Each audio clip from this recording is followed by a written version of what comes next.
পিয়াজে কন্দুৱাইছে সাধাৰণ গ্ৰাহকক।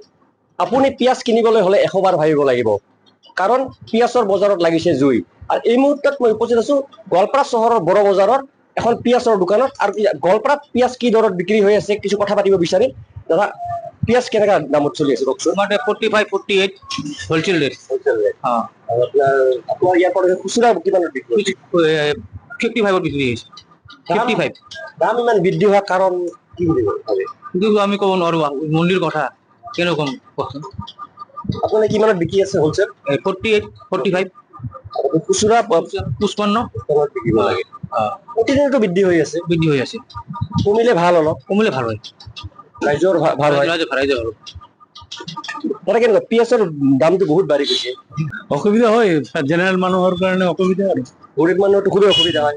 কমিলে ভাল হয় অলপ। কমিলে ভাল হয়, গরিব মানুহৰ কাৰণে ভাল হয়। পেঁয়াজটো হয় মানে চবৰে লাগে কম বেছি, দামটা কম হলে ভাল হয় আৰু বহুত দাম বাঢ়ি গ'ল না, 10-15 টাকা কেজি বাঢ়ি গ'ল। 40 টাকা কেজি কেইদিনমান আগত কিনছিলো, এখন 45 টাকা, এইদিনা 50 টাকা, এখন তো 60 টাকাই হবো। পিয়াজ খাবলৈ ভয় লাগে এতিয়া। হয়, ভয়ে লাগে।